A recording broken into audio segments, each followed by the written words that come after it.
7th South Carolina unleashed went sailing over the heads of the men of the Irish Brigade. The brigade itself would return with a volley, and then they charged with a loud cheer up the eastern slope of Stony Hill.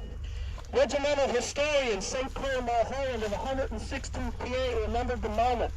He said the meeting of the lines was unexpected to both the Confederates and Union men. As the line were moving up one side of the hill, the Confederates were ascending the other. They gained the crest first, and seeing the Union men so close, they became excited and fired too quickly, resulting in the volley passing overhead, and but a few of the regiment were injured. On the contrary, the fire of the Irish was delivered with precision and calmness, and every shot told. The Confederates were on a crest, while the regimental line was below them, their feet about on level ground with the heads of the men. When the regiment and the Irish charged and gained the ground on which the enemy stood, it found it covered with their dead, nearly every one of them being hit in the head or upper part of the body. The 69th New York and their two sister regiments would advance through this ravine in front of you. They would drive in the right flank of the 7th South Carolina to your right in front. The advance of the 69th New York and the rest of the Irish Brigade pressed both sides of the 7th and 3rd South Carolina until their regimental formation almost resembled that of the letter U. Both sides pushed back. Brigadier General Joseph B. Kershaw, who was in command of these South Carolina units, writing to early Gettysburg historian John Batchelder in April of 1876, 13 years after the battle, recalled these moments. Kershaw said, quote, "Cross's brigade and Brooks' brigade must have driven some of Semm's brigade out of the wood to my right." He's talking about the woods directly to your right in front. I mean the wood south of the Wheatfield and south of the ravine. Then with Kelly's, the Irish brigade, they drove off and curled my back my right, and compelled me with the pressure upon my flank and left to call off, quote, "the dogs of war." A desperate conflict ensued. I feared the brave men about me would be surrounded by the large force pressing around them, and ordered them to fall back to the stone house, whither I followed them. Kershaw would summarize his experience having to deal with the men of the 69th New York and the Irish Brigade by simply stating, "I have never been in a hotter place." We are now going to watch and listen and see the sights and sounds of the charge of the 69th New York Volunteers recreated 162 years later. I ask you to stay where you are. At the end of their charge, I'm going to turn the mic back on, and we're going to finish up the program from where you stand. So with that, I'm going to turn it over to the men of the 69th. 10th Battalion, shoulder, on. Right shoulder shaft, on. Forward, guide center, march.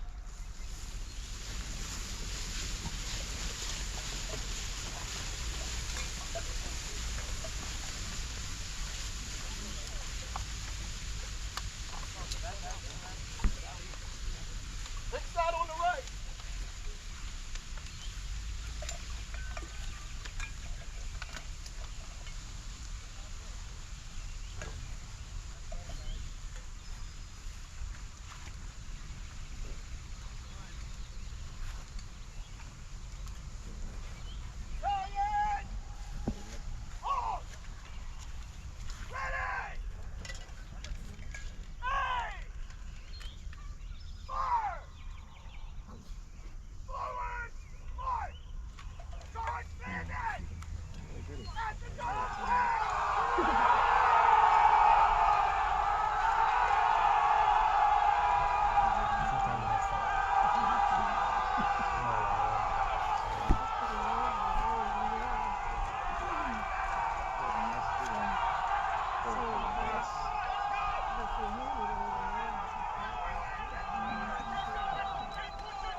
The 69th Pennsylvania, or excuse me, the 69th New York, here on July 2nd, 1863 in Gettysburg, Pennsylvania, had just charged into destiny.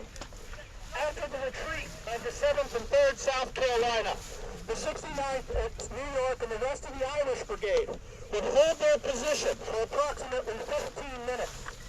Now a brigade of Georgians, under the command of Brigadier General William Wofford, would bear down on their position, coming down the Wheatfield road behind you. Wofford would sweep up a number of the other defeated elements of other Confederate brigades in this charge. They would strike the right end of Caldwell's division, off to your right and rear, and it would nearly cut off the entirety of the division from the rest of the main Union line behind them. The Irish Brigade commander, Colonel Patrick Kelly, said at this moment, finding myself in a very disagreeable position, I ordered the brigade to fall back, firing. We here encountered a most terrific fire and narrowly escaped being captured. The Irish Brigade, along with the sister brigades in Caldwell's division, the brigades of Samuel Zook, John Brooke, and Cross, as well as Schweitzer, started to fall back. The men would load and fire their weapons as they retreated. During the retreat, the Lockport, New York native Captain Richard Maroney, the commanding officer of the Irish Brigade, would be shot in the leg, suffering a fractured thigh bone. Lieutenant Bernard S. O'Neill of Company A in the 69th New York would say the following: our regiment had 70 muskets going into action. About 20 men were either killed, wounded, or taken prisoner in the woods, and the remainder scattered, so I did not know in what direction to go to even rejoin the division, mixed up as I was among men of the 3rd and 5th Corps. Lieutenant O'Neill and 2 other men would capture several prisoners of the South Carolinians, of Kershaw's men, during their retreat back through the Wheatfield. Along with the prisoners, they picked up the colors of the 88th New York Volunteers, which was the regimental colors of the 3 battalions of the 69th, 88th, and 63rd New York Volunteers, who went into action as one regiment. After he crossed the Wheatfield itself, behind you, Lieutenant James J. Smith of the 69th New York collected about a dozen men, and he would later present himself to another brigade commander, Colonel John W. Brooke. It was here that Smith learned that Captain Richard Maroney was wounded during the retreat. Smith, an immigrant from County Monaghan, then took over command of the 69th New York. The Irish Brigade would retreat back to Cemetery Ridge. It would reorganize near the George Reichert farm, the stone farmhouse that we marched by earlier in the program. And later they would move along Cemetery Ridge and occupy a position south of the point where they had been that morning. The survivors of the charge against Stony Hill are making their way now to stand among